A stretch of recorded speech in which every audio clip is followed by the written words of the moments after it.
Boa noite, irmãos. A paz e a graça do Senhor Jesus Cristo esteja com a sua vida. Que Deus esteja o abençoando nesta noite. Que a graça e a misericórdia do Senhor esteja com cada um dos irmãos. Irmãos, nós vamos estar dando continuidade às nossas ministrações no livro de Apocalipse.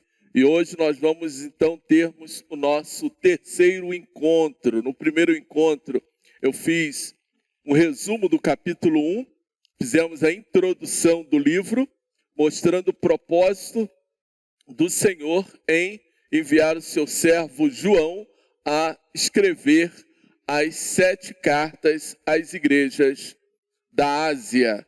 E aí, então, no segundo encontro, nós ministramos a carta do capítulo 2, versículos 1 ao versículo 7, que é a carta aos Efésios.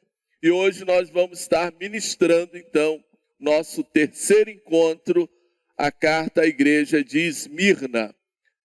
Apocalipse, capítulo 2, do versículo 8 ao versículo 11. Nós vamos estar orando e logo após nós vamos, então, prosseguir. Pai, eu quero estar agradecendo, Senhor, por esta noite, agradecendo pela oportunidade de estarmos ministrando, ó Pai, a Tua igreja, ministrando, Senhor Deus, ao coração do Teu povo.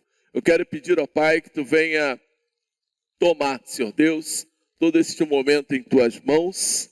Sabemos, ó Pai, que tem sido tempo de luta, tem sido tempo de desafios para nós estarmos aqui, ó Pai. Mas, Senhor, com o poder do Teu Santo Espírito, Tu, ó Pai, possa estar nos usando para estarmos trazendo esta palavra à Tua igreja, falando, ó Pai, ao coração daqueles que vão estar assistindo esta mensagem.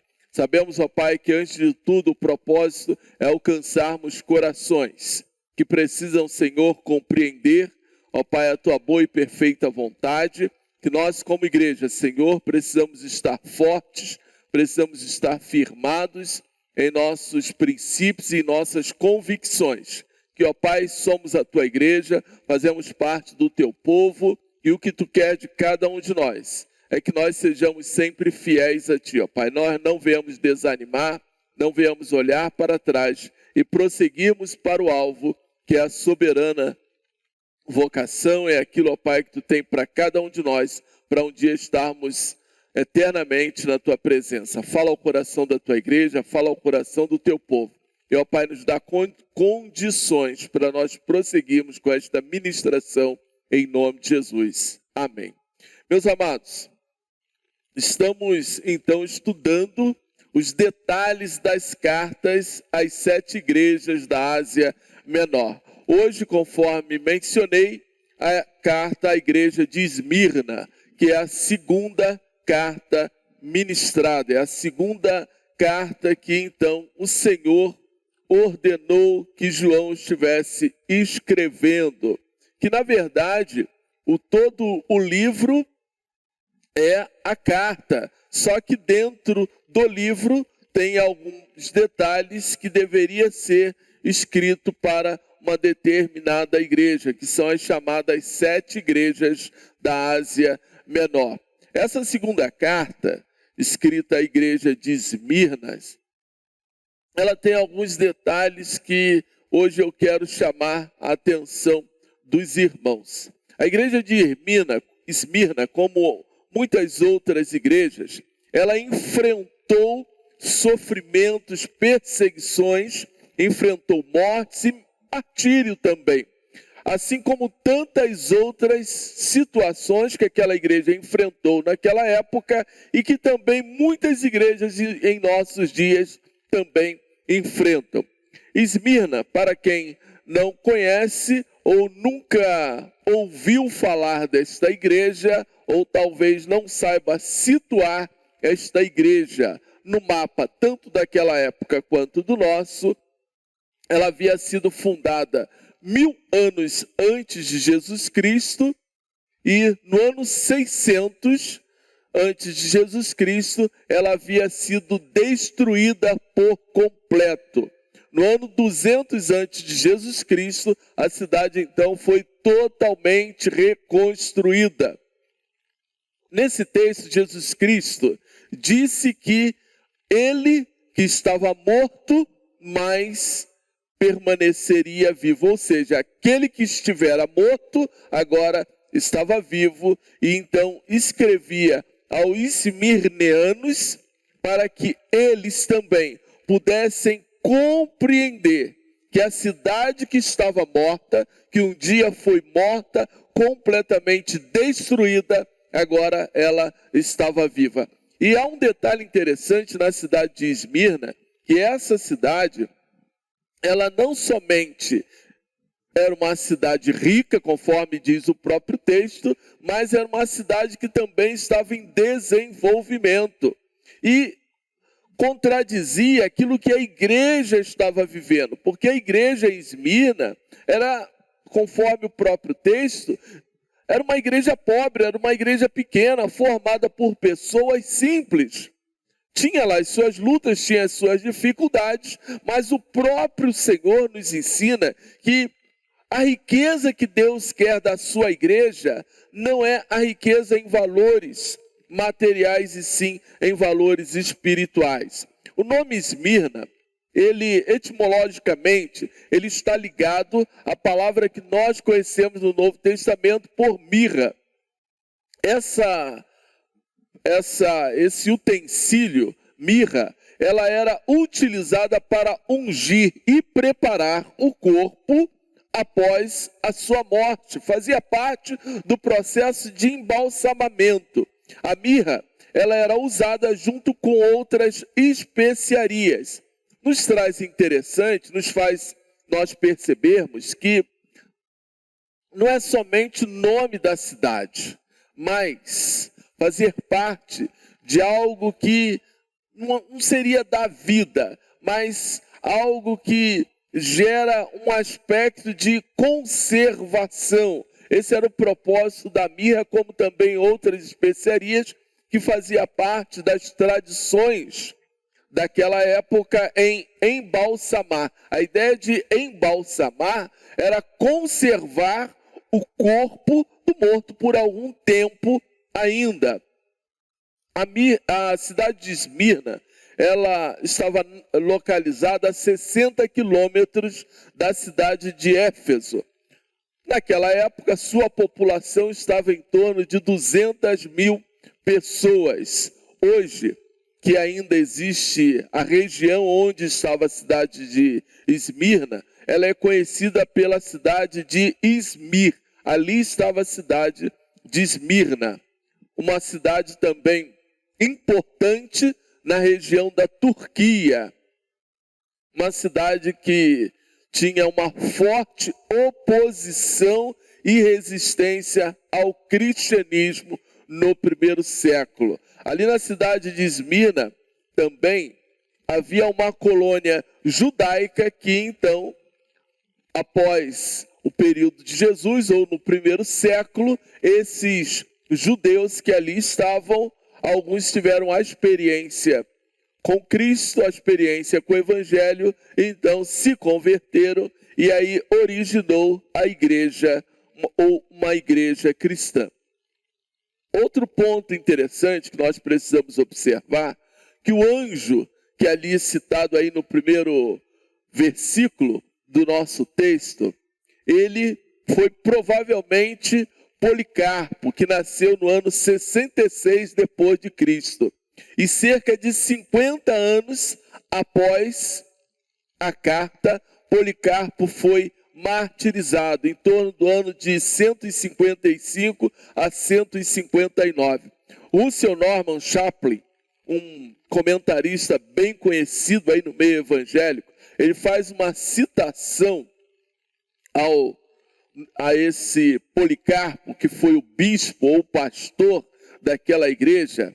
Ele diz que o nome quer dizer muito forte ou frutífero, mas Policarpo ele foi um discípulo de João e sofreu duramente por causa do nome de Jesus Cristo. Quando então João estava preso na ilha de Patmos, Policarpo era bispo ali em Esmirna, e anos depois ele sofreu duramente por causa do evangelho. William Hendricks, ele fazendo um comentário sobre o martírio de Policarpo, ele diz o seguinte: Policarpo foi um pastor fiel até a morte, líder dedicado que foi queimado vivo em uma fogueira entre os anos de 55 e 59, 155 a 159. Ele foi obrigado a declarar que César é o Senhor. E aí então Policarpo, ele se recusa a fazer esta declaração, e aí imediatamente é levado a um estádio ali da cidade, onde mais uma vez o procônsul da cidade, ele o obrigou a jurar maldizer a Cristo, e aí então ele seria liberto. Mas Policarpo então, ele dá uma resposta bem profunda àquele procônsul: 86 anos eu tenho servido a Cristo, e ele nunca me fez mal, só o bem. Como então posso eu maldizer o meu Rei e Salvador? Depois dele falar essas palavras, então o procônsul lhe disse o seguinte: farei que sejas consumido pelo fogo.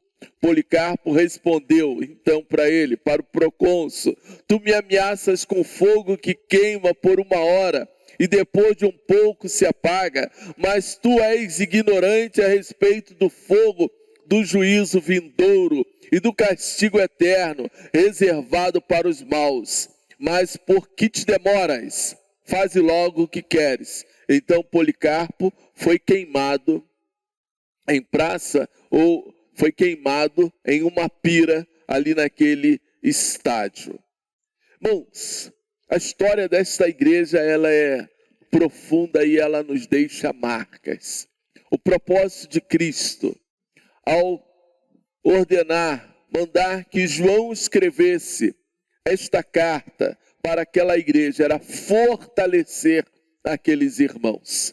Vamos lembrar que tudo isso aqui que eu narrei a respeito de Policarpo, pastor daquela igreja, ainda não havia acontecido. Mas o que então Cristo queria? Cristo queria revelar aquilo que eles iriam experimentar. Cristo queria fortalecer o coração daquela igreja, para que aquela igreja, naquela cidade, ela não desanimasse diante das lutas e diante de todos os desafios. Irmãos, esta carta ela precisa ter um sentido para nós em nossos dias, porque de maneira alguma podemos nós desanimarmos diante de tantos desafios e diante de tantas lutas que também nós temos sofrido.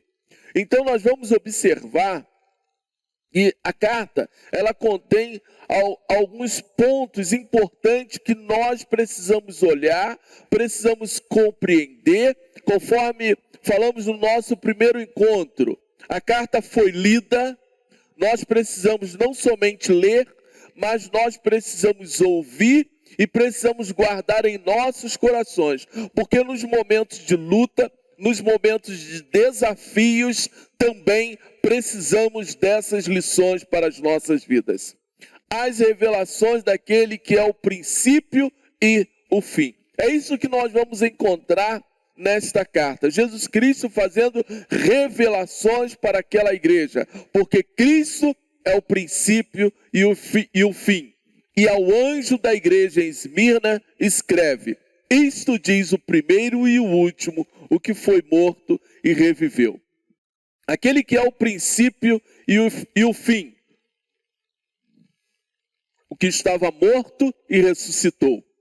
O Alfa e o Ômega, declara esperança aos verdadeiros filhos de Deus. Por isso, de maneira alguma, nós podemos desanimar. Essa expressão que nós vamos encontrar por diversas vezes no livro de Apocalipse, tanto no início do livro, como também no final do livro, no capítulo 22, vai nos ensinar que Cristo, ele estava no princípio da criação e ele também é o fim de todas as coisas. Ou seja, Cristo tem domínio sobre tudo que acontece, sobre todas as eras, sobre todas as gerações. E é por isso que isso nos renova.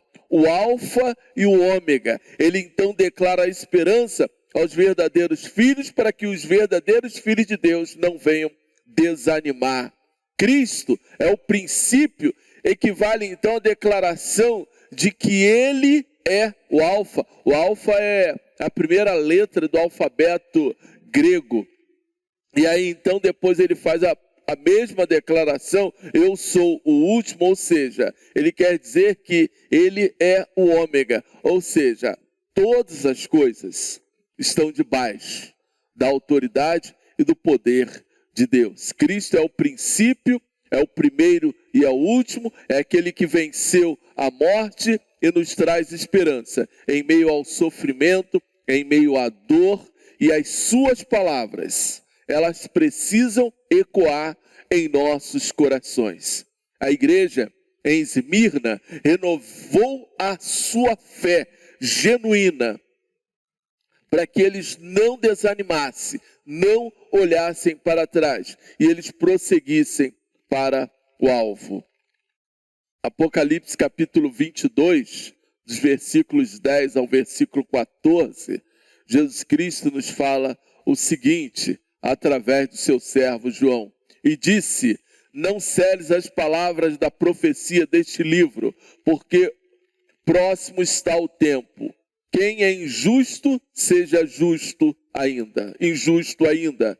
E quem é sujo, seja sujo ainda. E aquele que é justo, seja justificado ainda. E quem é santo, seja santificado ainda. E eis que cedo venho, e o meu galardão está comigo, para dar a cada um segundo a sua obra. Eu sou o Alfa e o Ômega, o princípio e o fim, o primeiro e o derradeiro. Bem-aventurados aqueles que guardam os seus mandamentos, para que tenham direito à árvore da vida e possam entrar na cidade pelas portas. Essa é uma palavra de encorajamento. Por isso que essa palavra, ela precisa estar ecoando em nossas mentes, ecoando em nossos corações. Porque eu sei que nós passaremos também por lutas, passaremos por momentos difíceis.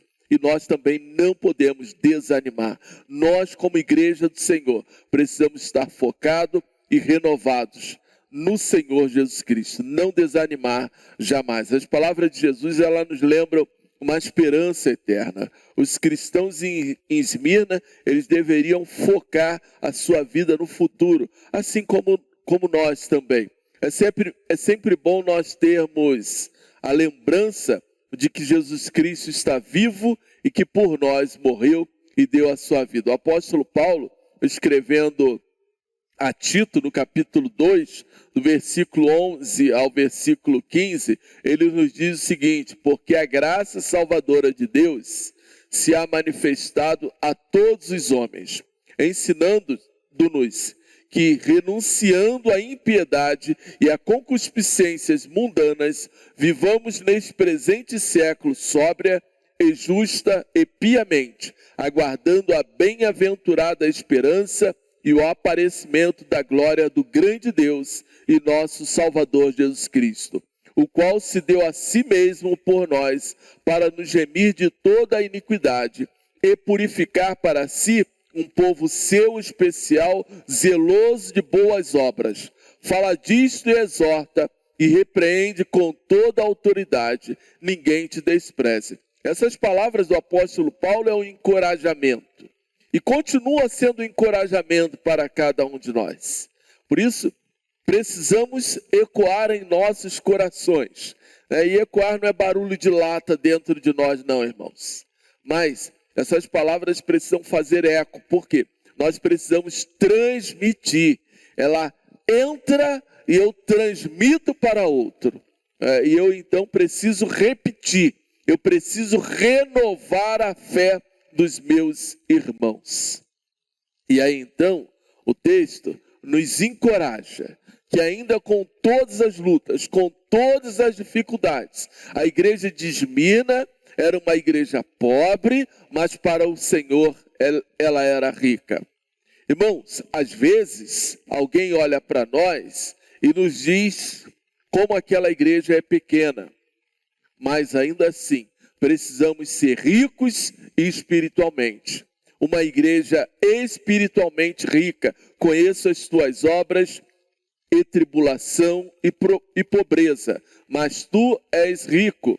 E a blasfêmia dos que se dizem judeus e não são, mas são a sinagoga de Satanás. Olha como esta palavra ela é forte. Semana passada, para a igreja de Éfeso, encontramos essa mesma expressão. Conheço as tuas obras. O quanto Cristo conhece daquilo que nós temos realizado como Senhor. Para aquela igreja, Jesus Cristo faz referência. Conheço as tuas obras, as tribulações que aquela igreja estava passando. Cristo sabia que aquela igreja era uma igreja pobre nos seus recursos, mas era uma igreja rica espiritualmente. Aquela igreja enfrentava a blasfêmia dos judeus que se diziam cristãos ou que se diziam tementes a Deus, mas eles não eram. E ainda Cristo acusa aqueles homens de sinagoga de Satanás. A igreja de Esmirna, ela está na lista daquelas igrejas que somente receberam elogios. Localizada então numa cidade rica, numa cidade que estava em eminência, uma cidade que estava crescendo, uma cidade que estava desenvolvendo. Era uma cidade portuária, uma cidade próspera. Porém, os recursos daqueles irmãos eram poucos. Ali naquela cidade haviam judeus que perseguiam os cristãos. Jesus acusa esses judeus de sinagoga de Satanás. Levantavam mentiras, faziam acusações contra a verdadeira igreja do Senhor. Os judeus daquela sinagoga, eles caluniavam os cristãos diante das autoridades romanas. Se levantavam contra para que a igreja fosse perseguida. Aqueles homens estavam contrariados pela conversão dos demais, porque os demais estavam buscando ao Senhor, estavam buscando a Deus. Irmãos, uma igreja vencedora, uma igreja triunfante, é a igreja que evangeliza, é a igreja que está fazendo a obra do Senhor, é a igreja que está empenhada em ganhar vidas, é uma igreja que se volta para o Senhor para ter uma vida de oração, uma caminhada na presença de Deus. É uma igreja que tem um valor espiritual voltado para o Senhor. Esta que é a verdadeira igreja rica diante dos olhos do Senhor. Porque quando Cristo voltar, a igreja que será levada não são os bancos, não são o prédio, não é ventilador, não é tecnologia, mas serão vidas que serão levadas para viver eternamente no Senhor. Essas são as riquezas que Deus quer, daqueles que são tementes a Deus, daqueles que se dobram diante do Senhor. Jesus Cristo conhecia a tribulação daqueles irmãos, que eles estavam enfrentando naquela comunidade. A palavra tribulação, ela significa ser prensado, sofrer pressão. Irmãos, todos nós nos sentimos atribulados quando estamos sofrendo uma pressão, não somente social e às vezes até psicológica. Ficamos aflitos, entramos numa forte angústia, o nosso corpo sofre, sentimos dor, sentimos tristeza, mas Cristo olhava para a igreja que estava sendo esmagada, não somente pelo Império Romano, mas pelos próprios judeus, e Cristo ia ao favor daquela igreja.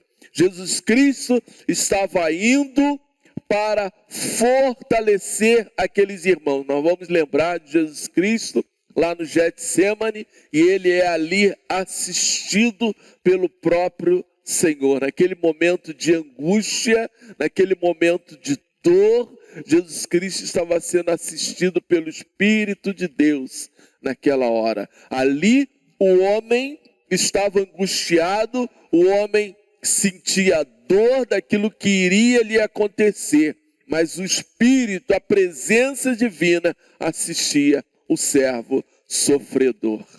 E aí então, Cristo fala algo para fortalecer mais ainda aqueles irmãos, para que eles tivessem fé em meio às perseguições e ainda às próprias prisões. Nada temais das coisas que há de acontecer. Eis que o diabo lançará alguns de vós na prisão, para que sejais tentados, e tereis uma tribulação de 10 dias. Jesus Cristo então preveniu a igreja em Esmirna das perseguições. Eles deviam suportar tudo e ainda serem vitoriosos. Eles deveriam estar buscando convicção da sua fé. A sua fé estaria sendo testada a todos os limites. Não devemos ter limites quando a nossa fé é provada. Aqueles irmãos deveriam ser fiéis, mesmo que essa fidelidade os levassem a serem mortos. Eles não deveriam ceder às oposições de maneira alguma. Esmirna experimentou a consequência, as últimas consequências de sua fidelidade ao Senhor. Irmãos, hoje nós ainda temos países, cidades e até mesmo sociedade em que a fé em Cristo Jesus como Senhor e Salvador, ela é proibida. Países e cidades e até mesmo sociedade que fica contrariada quando uma igreja se levanta para pregar o nome do Senhor Jesus Cristo. E não são poucos os países em todo o mundo onde os cristãos são proibidos de atuarem como missionário. Talvez nós temos são as perseguições que muitos cristãos ainda estão enfrentando. Não talvez, porque isso é certo, são várias as perseguições, as lutas no mundo inteiro. Cristãos estão aí sofrendo. Há uma grande pressão social, pressão nos meios de comunicação, pressão nos meios de governo, nos meios públicos, pressão de grupos que nós fazemos parte, talvez lá no seu local de trabalho, na faculdade, na sua escola, talvez na rua que você mora, no bairro que você mora. Pessoas se levantam contra você só por saber que você é um cristão, que você é um evangélico ou que professa a fé em Jesus Cristo. E é interessante que hoje é muito comum falar que a religião pregada como absoluta é uma falsidade. Hoje nós ouvimos muito isso. É muito comum falar que tudo é verdade, que todas as religiões são certas, que todos os caminhos levam a Deus. Porém, nós precisamos entender, e às vezes nós precisamos até ter um determinado cuidado ao afirmarmos que somente um caminho pode levar o homem à eternidade com Cristo Jesus. Em nossa sociedade, quando nós afirmamos que Jesus Cristo é o único Salvador, é o único Senhor, ainda é algo inaceitável. As pessoas não aceitam esse tipo de fala, esse tipo de anúncio ou a evangelização como nós fazemos. Porque crê-se que todos os caminhos levam a Deus. Mas olharmos para a religião como única salvação, ou Cristo como único Senhor e o único Salvador, para muitos é ignorância, ou dizer que é tolice, ou até mesmo dizer que é arrogância.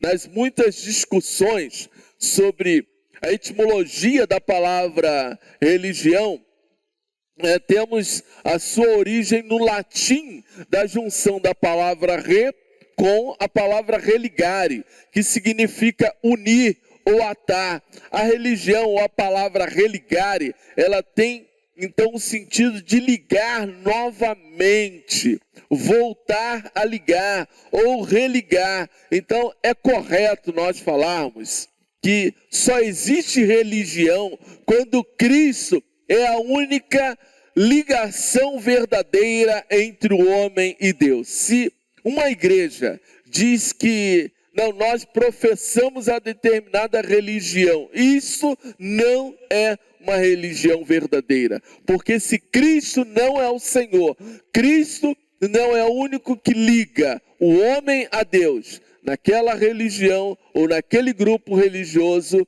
é apenas uma nomenclatura que eles estão utilizando para expressar a fé que eles têm. Então, a verdadeira religião, ela precisa ligar o homem ao Senhor, o homem a Deus. Por isso, nós enfrentamos também em nossos dias tantas e tantas oposições, tantas e tantas perseguições. E aí, então, o encorajamento de Jesus Cristo para aquela igreja: nada temas das coisas que há de padecer. Então o diabo lançará alguns de vós na prisão, para que sejais tentados, e tereis uma tribulação de 10 dias. Irmãos, nós vamos enfrentar de tudo. E olha que aqueles dias, muitas dessas coisas aqui aconteceram. Aqueles irmãos foram perseguidos e eles não deveriam temer. Muitos daqueles que foram perseguidos, eles foram mortos, foram presos, conforme diz o texto, lançará alguns de vós na prisão. A expressão que o texto vai dizer aqui, na terceira parte do versículo, é para que sejais tentados e tereis uma tribulação de 10 dias. Não necessariamente, esse tempo aqui que o texto está dizendo, seria um cumprimento de algo, de um período profético, um período longe, ou talvez esses 10 dias se referindo a um período profético na história. Não, apenas o texto está mostrando que seria um período curto. Em pouco prazo, alguns seriam lançados em prisões, experimentariam essas perseguições. O texto não está somente apontando para Policarpo, porque aquele período realmente onde houve as prisões foram períodos muito curtos. Muitos foram presos, muitos dos cristãos em Esmirna, eles foram presos, eles sofreram perseguições e outras situações. Policarpo, ele é preso 50 anos depois que a igreja recebeu aquela carta. E foi martirizado. Então nós precisamos apenas entender, irmãos, que essa falácia que nós estamos vivendo em nossos dias de contrariedade em nós anunciarmos Cristo como o único Senhor e o único Salvador, nós precisamos estar firmes, ainda que vivemos numa falácia onde as pessoas se voltam contra o Evangelho, se voltam contra a igreja, mas nós precisamos ficar firmes em nossas convicções, determinado com a nossa fé em Cristo Jesus. E aí então, nós vamos apenas olhar para Cristo e saber que Cristo diz: nada temais, ou seja, não temam. Estamos firmados que Jesus Cristo é a única e a verdadeira religião a qual nós servimos. O sistema de valores do mundo, eles não podem nos desanimar e não podem esmorecer a nossa fé. E aí então, o texto vai nos mostrar um outro aspecto importante da nossa vida em Cristo Jesus.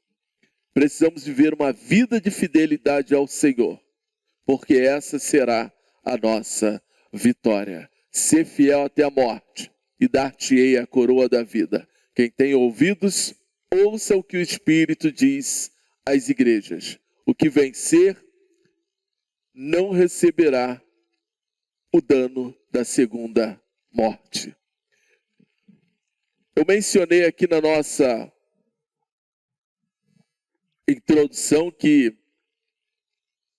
muitos cristãos, assim como Policarpo, foi levado para um estádio e lá nesse local ele então foi martirizado. Nesse local os romanos eles levavam aqueles que então eles prendiam, mas antes disso tudo acontecer, ali era um lugar de jogos, onde os romanos realizavam os seus jogos. Hoje nós poderíamos dizer que eram os Jogos Olímpicos, mas ali eles tinham os jogos e dos mais diversos possíveis aconteciam ali naqueles estádios, que eram chamados também arenas, e muitas pessoas ali se reuniam, e aí então eles disputavam uma coroa de louros. Isso aí nós vamos lembrar que também iniciou lá em Atenas com os gregos, na época do Império Greco, que depois chamou-se Greco-Romano, na antiga Grécia, que se inicia os jogos, hoje jogos modernos ou da era moderna, mas naquele período eles também praticavam aí, o vencedor recebia aquela coroa de louros. Hoje ainda mantém-se essa prática aí nos Jogos Olímpicos. E o que o texto aqui está fazendo uma referência é justamente isso, só que a nossa coroa é a coroa da vida, é a coroa da vitória, é a coroa da vida eterna. Então, nós precisamos ser fiel e até a morte o quê? Porque seremos levados à morte. E olha, talvez nós não estamos sendo martirizados, mas há situações extremas que nós estamos vivendo e que precisamos nos manter fiéis. É claro que em outros países, cristãos estão realmente sendo levados à morte, mas a nossa fidelidade a Deus é em rejeitar o pecado, em rejeitar, negar a Cristo por qualquer outra coisa. E sabemos que hoje se nega a Cristo por qualquer coisa, em qualquer situação. Rejeita a Cristo, disfarça, não, eu continuo um cristão, eu continuo evangélico. Não, eu continuo, ainda que eu não vá à igreja, eu ainda sou um cristão. Eu continuo em comunhão com Deus, é isso que fala. Mas as pessoas, na verdade, eles estão negando a Cristo com toda essa prática do afastamento do povo de Deus. E aí então, Cristo nos diz o seguinte: ser fiel até a morte, dar-te a coroa da vida. É o primeiro aspecto que nós precisamos observar aqui neste último versículo, porque essa é a promessa do Senhor. Agora, eu preciso saber até onde eu preciso ser fiel. Onde eu serei provado, conforme diz aí no início da nossa passagem, do versículo 8. Até onde eu serei provado, até onde a minha fé será provada, para que eu então possa receber aquilo que o Senhor tem para mim. Eu preciso dar ouvido à palavra de Deus. Hoje somos ainda assolados pela sinagoga de Satanás. Somos perseguidos pela sinagoga de Satanás. Porque sinagoga de Satanás são aqueles que se opõem contra a pregação do verdadeiro evangelho. Eles transformam o verdadeiro evangelho em mentiras. Esses são os lobos vorazes que o apóstolo Paulo nos fala lá em Atos capítulo 20, versículo 29. Eu sei que depois da minha partida entre vós penetrarão lobos vorazes que não pouparão o rebanho. As mentiras, ódio contra a igreja, distorcendo a palavra de Deus, trazendo mentiras e doutrinas contrárias à vontade do Senhor. E isso está em todo lugar. Rádio, televisão, internet. E infelizmente, em muitos púlpitos, estão essas mentiras sendo pregadas. Até mesmo desacreditando a palavra de Deus como verdade. Até mesmo no nome de uma igreja, num rótulo denominacional, está ali implícitas mentiras para se defender interesses pessoais. Nós estamos vivendo uma tremenda inversão de valores. Homens blasfemando contra Deus em todo o tempo. Irmãos, o cristianismo vem sendo atacado de várias formas.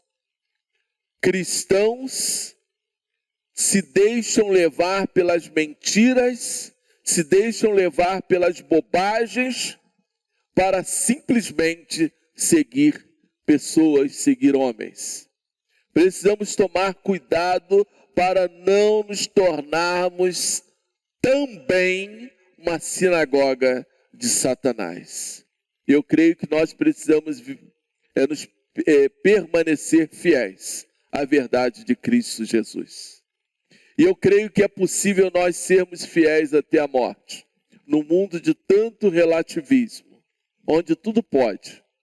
Esmirna é a igreja sofredora, é a igreja perseguida, pobre, caluniada, aprisionada, que enfrentou a morte, mas é uma igreja que se manteve fiel, que recebeu somente elogios de Cristo Jesus.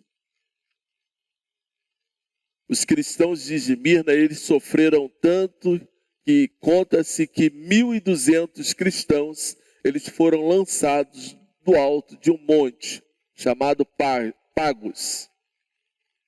Muitos morreram por causa da sua fé em Cristo Jesus. E eu chamo a sua atenção, ser fiel até a morte, e você herdará a coroa da vida. Quem tem ouvidos, então, ouça o que o Espírito Santo está dizendo à sua igreja. Você faz parte da verdadeira igreja de Cristo Jesus. Se você verdadeiramente faz parte da igreja de Cristo Jesus, então dê ouvido às revelações do Senhor, porque ela é para a sua verdadeira igreja. E nós precisamos fazer parte desta igreja. Precisamos dar ouvido àquilo que o Senhor tem para nos dizer. Porque o que vencer não receberá o dano da segunda morte. Então, ser fiel até que, ainda que você tenha que morrer. Porque se você for fiel, proclamando o nome do Senhor Jesus Cristo, Você não passará pela segunda morte. E a segunda morte, conforme disse Policarpo, é aquela que durará uma eternidade, onde o sofrimento, o fogo não irá queimar somente por uma hora, mas será um fogo eterno. Eu quero apenas concluir que nós servimos a um Cristo que ele é eterno, o Cristo que vive, aquele que foi o primeiro e o último, ou seja, ele será o último, porque o tempo ainda não chegou, o tempo ainda não foi concluído. Nós estamos na passagem entre o Alfa e o Ômega, porque o Ômega será revelado. O Cristo se revelará no último dia. Cristo é o vitorioso, aquele que enfrentou a morte e venceu. Ó morte, onde estão os teus aguilhões? Cristo nos promete a coroa da vida, nos promete a certeza de uma vida eterna. E isto somente iremos experimentar através da nossa lealdade em Cristo Jesus, crendo no Senhor como nosso Salvador. A lealdade daquela igreja era uma virtude que aqueles irmãos experimentavam. E nós também podemos experimentar tudo isso em nossas vidas. Dê ouvido, ouça o que o Espírito Santo diz à igreja. A promessa de Jesus é muito clara para cada um de nós. A promessa de Jesus é muito clara para você. O vencedor não sofrerá o dano da segunda morte. Creia que o Senhor Jesus Cristo, ele é o detentor, ele é o princípio e o fim. Ele é o alfa e o ômega. Ele é o detentor da vida. A sua vida está nas mãos do Senhor Jesus. Tenha certeza. E você pode experimentar a graça, o poder e as misericórdias do Senhor sobre a sua vida, sobre a sua casa, sobre a sua família. Mas tenha fé, não desanime, em nome de Jesus. Amém. Eu quero estar orando para nós encerrarmos nosso encontro desta noite, pedindo que Deus fale ao seu coração, pedindo que Deus fale à sua vida, pedindo que o Espírito Santo de Deus ministre sobre você, para que você também possa compreender da graça, do poder e das misericórdias do Senhor. Talvez você esteja sendo atormentado por aqueles que querem tirar aquilo que Deus tem para a sua vida. Mas, se assim você estiver passando por isso, que você também possa se tornar um vencedor. Ainda que você esteja enfrentando, em meio a essa corrida, os obstáculos, mas você possa alcançar aquilo que é a graça de Deus, é cruzarmos a linha final. Não perdermos o nosso foco para alcançarmos ou atravessarmos lá a linha de chegada, experimentarmos, encontrar Cristo no grande dia, quando então estaremos juntos na presença do Senhor. Vamos orar? Pai, eu quero agradecer, Senhor Deus, por esta noite, agradecer pela oportunidade, pelas vidas, Senhor Deus, que estão nos acompanhando. Pai amado, eu quero colocar cada um desses corações na Tua presença, no Teu altar. Pedir ao Pai que Tu venha falar, Senhor Deus, a esses corações, para que eles possam experimentar do Teu poder, da Tua graça, da Tua autoridade, ó Pai. Aquebranta, Senhor Deus, aqueles corações que porventura ainda estiverem endurecidos, para que eles também, Senhor, possam desfrutar, ó Pai, da Tua autoridade. Se tiver vidas, ó Pai, que ainda estão sendo atormentados por aqueles que se dizem cristãos e não são, Senhor Deus, que eles possam, Senhor Deus, experimentarem também a vitória. Joga por terra, ó Pai, todos aqueles que se levantam contra a Tua igreja, que se levantam contra o Teu povo. Fala em cada coração, ó Pai, perdoa pecados nesta noite, ó Pai. Renova vidas com o poder do Teu Santo Espírito, em nome de Jesus. Amém. Meus amados, que Deus abençoe a sua vida, que Deus abençoe a sua casa, que Deus abençoe a sua família. Nós vamos mais uma vez orarmos, encerrarmos nosso culto desta noite. Eu quero orar pela sua casa agora, orar pela sua vida, orar pela sua família em nome de Jesus. Pai, eu quero colocar este lar, Senhor Deus, que, ó Pai, ouviu a tua mensagem, ouviu a tua palavra diante do teu altar. Talvez, ó Pai, esta casa esteja enfrentando alguma luta espiritual, enfrentando, Senhor Deus, alguma batalha, mas que o poder da tua graça, o poder do teu Santo Espírito esteja falando a esse coração, trazendo a vitória ali naquele lar. Joga por terra, ó Pai, tudo aquilo que tem se levantado contra a tua igreja, ó Pai. Ainda, Senhor Deus, que tenhamos que enfrentar tribulações, desafios, mas, ó Pai, nosso coração será sempre fortalecido pela certeza da vitória. Fala conosco, ó Pai, nos dê uma noite de descanso, uma noite de renovo, ó Pai. Nos conduz, ó Pai, ainda durante esta semana, nos guardando, nos livrando de todo mal, em nome de Jesus. Amém. E que o amor do nosso Deus, a graça salvadora do nosso Senhor e Salvador Jesus Cristo e o Santo Espírito seja com cada um dos irmãos, com toda a igreja, com todo o povo de Deus sobre a face da terra, hoje e para todos sempre. Amém. Que Deus abençoe a todos e tenham todos uma boa semana em nome de Jesus. Amém.